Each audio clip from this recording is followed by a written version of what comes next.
Yeah. Although I have had people who have accused me of that. I'm not sure that you should use. I'm not sure that you should use the nagloshi. That's a Native American thing, and I had to look back at it and go, but I'm writing make believe. And aside from the fact that I at least 1/16 Native American in my family, although it gets really dicey around the great grandma who was a prostitute.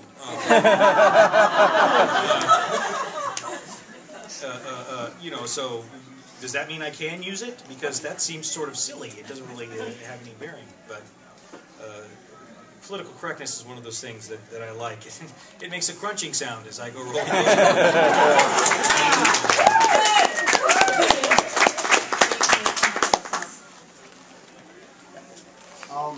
I won't claim to have been an urban fantasy writer, just an urban fantasy GM. But same thing, man. You're telling a story.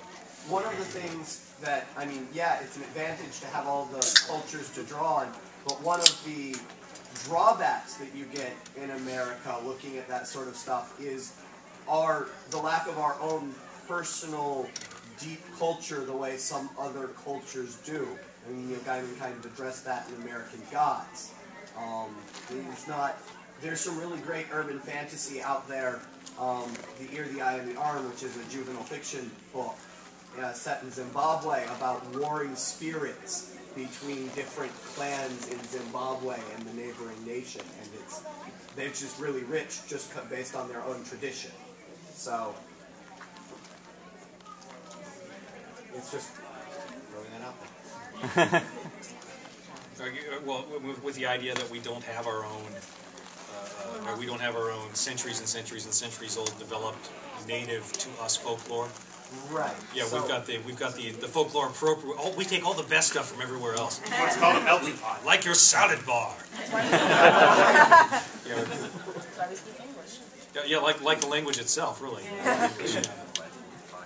I mean, I guess you could say probably the bulk of true American folklore comes to us really from the 30s on. I mean, with Hollywood films, comic books as an American invention. Really, that's. I mean, it's pretty much that's our most influential folklore. Superman. Yeah, Superman, Mickey Mouse. Superman, Mickey Mouse, Star Wars. Star Wars. I'd have to disagree with that because I think that there are so many families from so many different ethnic backgrounds that brought their own stories. Okay, so as I'm reading the Dresden Files, I can identify a lot with what you're talking about, you know, the interactions of the Sidhe and the Celtic mythos.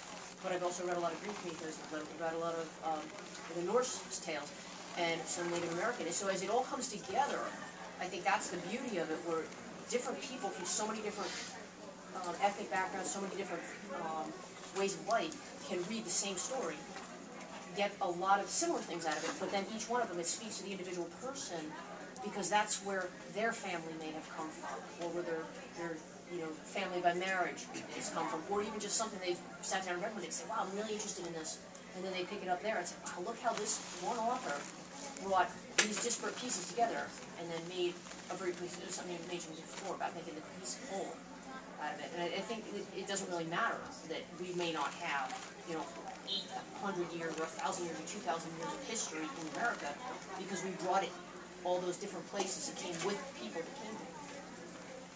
And we're also the land of intermarriage, too. Good go. Right.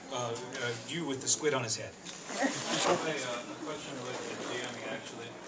When I'm running games, I like throwing out plot points and waiting to see, like, if the players pick them up and speculate about them to spark my, to inspire me. Do y'all ever do that? Like, throw out a little throwaway hint at something and hope to see what people come up and maybe take inspiration from that? Yes. All the time. Although that's something that's a tool that you can only really use as a series writer. You know, is to be, or another way to do it is you know, you'll have something that you'll think, ooh, this would be a great little hint to drop here that I could pick up and use later on, and not necessarily because you're waiting for somebody else to give you an idea, but because you'll figure out a way to work that in later on. And that's always a load of fun. We can work small details from earlier on later into the book. That's just part of the storytelling craft, and it's one of the best. It's when you actually finally get to do it, you know, X number of years later, it's just the greatest feeling. I'm sorry, I'm getting a little excited. Probably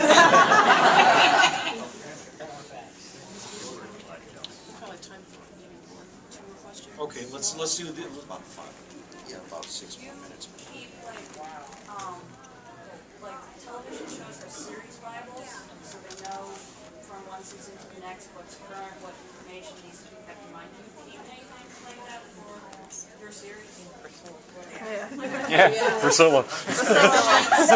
Yeah, spreadsheets and charts and yeah, all kinds of stuff. You have to, or you'll spend all your time rereading your books because you can't remember what you wrote.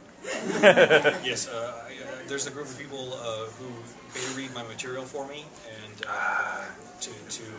Stop, they pat each yourself on the back. have made contributions towards going, hey Jim, you killed that guy, or you messed up the timeline, this character was actually this age.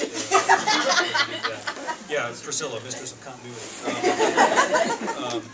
And also, you know, and again, I love the internet because there's a Wikipedia out there for the Dresden Files, which I occasionally go and because the fans know it better than I do. So why haven't we seen by the time I finish a book, I've seen 7 or 8 slightly different versions of the same book. I'm on book 13 of a series, so I mean, we're talking about 70 or 80 books that slightly resemble one another, but have small differences changed in them. Whereas the readers get to pick up, they get to read just the one copy. There, it's done. So, well, in my head, I will occasionally confabulate the book I was going to write with the one I actually wrote, and then I have to have somebody who goes, "Hey, Jim, who's this character? Because we've never seen them before." That sort of thing. Well, I have to say, I'm looking forward to someday having Jim's problem. Yes, excellent problem. Have you ever read your own books after they came out? Well, yeah. Yeah, you have to. I mean, I try and it's getting to be so much work to go back and reread the series before I start a new one. Especially since, you know, it takes me months to do the new one. But yeah, I mean, I go back and reread my stuff all the time. Especially when I've got to find something out. It's like, oh, wait a minute, I need to look up this detail back here. Okay, green eyes, got it. Yeah, I file my books and put them on there so that I can do the search function in the actual published copy. I'm a huge audiobook listener, and all your books are audiobooks. Do you ever listen to them, and does that influence your voice or the way you're writing later, hearing it read or performed? I listen to it occasionally. I'll listen to it, and I always. It's always interesting to see when the way that, you know, James will deliver a line that sounds completely different in my head when I wrote it. But I mean, I haven't been a fanatic about it or anything, on account of, you know, mostly I'm focused on the next book as opposed to, you know, how it got done in a slightly different format. But it's interesting to hear somebody else read the voice though. And after I listened all the way through Stormfront, Full Moon, Brave Peril, and it's like, okay, yeah, I'm going to have to cast James Marsters. I mean, you know, if there's ever a TV show or a movie, if that worked out.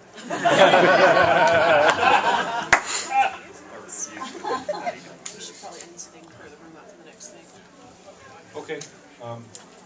Any closing thoughts? From us? What was your thought when you first met James Marsters? Were you like, oh my god, I'm talking to Spike? When I first met James Marsters, my thought was, oh my god, this guy is such a geek. It was like he's family.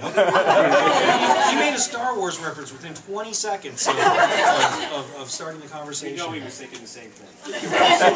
And you know, well, yeah, and I got to tell him, you know what? I started watching Buffy the Vampire Slayer because of you. And there's one line that you did in the Halloween episode where he looks around at all this chaos and goes, "Wow, this is just neat." And I was eating spaghetti as I was watching it, and I burst out laughing and snorted spaghetti out my nose. And so yeah, I mean, James and I kind of vibed on that one. But anyway, I think it's urban fantasy here to stay. Yes. Yes. Thank goodness.